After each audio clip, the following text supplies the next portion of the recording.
Hello friends, एक बार फिर से हम लोग पॉलिटी की क्लास आगे बढ़ाएंगे। थोड़ा सा गैप हुआ कुछ कारणवश, लेकिन अभी फिर से हम लोग कंटिन्यू करने वाले हैं उसी फ्लो में, उसी इंटरेस्ट के साथ।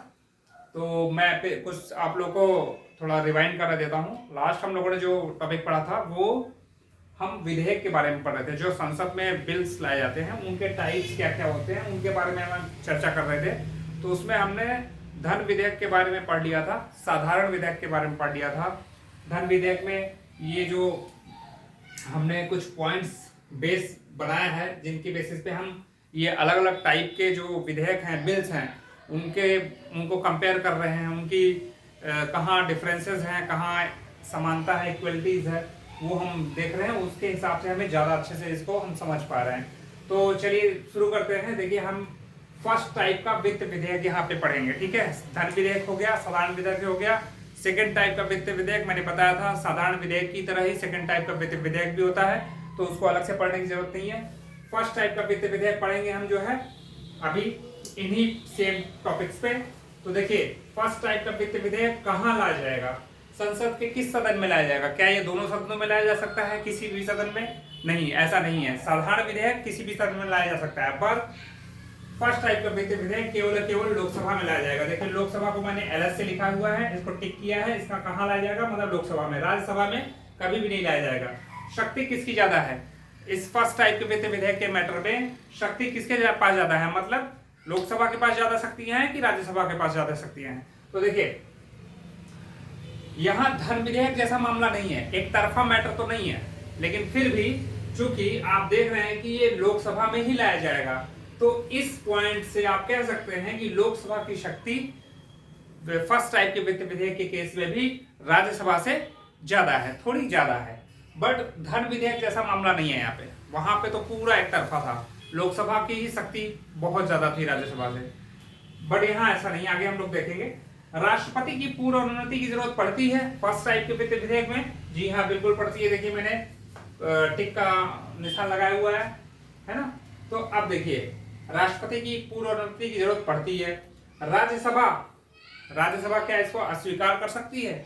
अगर लोकसभा पारित करके भेज दे राज्यसभा में, तो क्या राज्यसभा अस्वीकार कर सकती है? बिल्कुल कर सकती है। देखिए, यही डिफरेंस आ गया, बिल्कुल कर सकती है, अस्वीकार कर सकती है। इसलिए वो हालत नहीं है, धन विधेयक वाला मामला नहीं है। राज्यसभा के पास अधिकार है बिल को अस्वीकार करने का, पुनर्विचार के लिए वापस लोकसभा में भेजने का, और मैक्सिमम 6 माह तक ये अपने पास रोक के भी रख सकती है। जबकि वहां पे धन विधेयक के केस में ऐसा नहीं था। 14 दिन तक, अगर 14 दिन से ज्यादा रखेगी तो मान लिया जाएगा कि विधेयक वो पारित हो गया।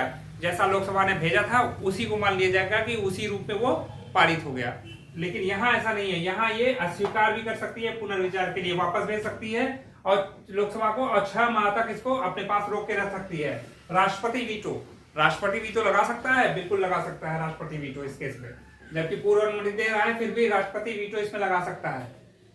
ठीक है। संयुक्त अधिवेशन इसका होता है। ठीक है, संयुक्त अधिवेशन वित्त विधेयक के केस में हो सकता है। ठीक है, जरूरत पड़ने पे।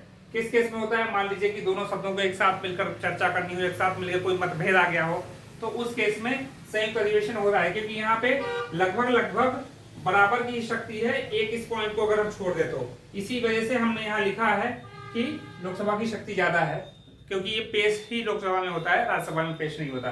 तो ये हो गया। आप देखिए, ये फर्स्ट टाइप का वित्त विधेयक कुछ मामलों में धन विधेयक जैसा है और कुछ मामलों में ये साधारण विधेयक की तरह है। वो भी हम लोग देख सकते हैं। देखिए, ये 3 पॉइंट जो है, पहला, दूसरा और ये तीसरा, इन तीनों पॉइंट में ये बिल्कुल धन विधेयक की तरह है। इसमें भी लोकसभा में पेश किया जाएगा बिल, इसमें भी लोकसभा की शक्ति ज्यादा है और पूर्व अनुमति राष्ट्रपति की लेनी पड़ती है। ठीक है, एमपी मतलब मनी बिल, धन विधेयक। अच्छा, को इन मामलों में ये साधारण विधेयक की तरह है। जैसे साधारण विधेयक में राज्यसभा को ये अधिकार थे, उसी तरीके से फर्स्ट टाइप के वित्त विधेयक में भी इसको अधिकार हैं। ये तीनों, अस्वीकार करने का, पुनर्विचार के लिए वापस भेजने का, और 6 माह तक अपने पास रोक के रखने का। राष्ट्रपति वीटो इसमें भी लगा सकता है, जैसे कि साधारण विधेयक में लगा सकता है। संयुक्त अधिवेशन हो सकता है, इसमें भी हो सकता है, जैसे कि साधारण विधेयक में हो सकता है। तो ये 3 मैटर में ये साधारण विधेयक की तरह है, और ये 3 मैटर में ये धन विधेयक की तरह है। अब देखिए इसका जो पहला वाला सेकंड टाइप ऑफ विधेयक जो है वो इक्वल पूरा जो है पूरी तरह से साधारण विधेयक की तरह था। ये सेकंड टाइप का विधेयक ऑर्डिनरी बिल की तरह, ओबी लिखा है मैंने, ओबी ऑर्डिनरी बिल, ठीक है। तो ये रहा पूरा फर्स्ट टाइप का विधेयक के बारे में हमने कंपैरिजन देख लिया, धन विधेयक से भी, साधारण विधेयक से भी, और इसके बारे में भी देख लिया, ठीक है। अगर आप लोग को वीडियो पसंद आया हो तो वीडियो को लाइक कीजिए, सब्सक्राइब कीजिए, इसको ज्यादा से ज्यादा शेयर कीजिए, और इस पे जो है अपने कमेंट भी लिखिए, आपको कौन से टॉपिक चाहिए वो सब बताइए, मुझे फीडबैक दीजिए आगे के लिए। अगला वीडियो हम जल्द ही लेके आएंगे अगले टॉपिक पे, बने रहिए यूट्यूब चैनल पे हमारे। Thank you very much.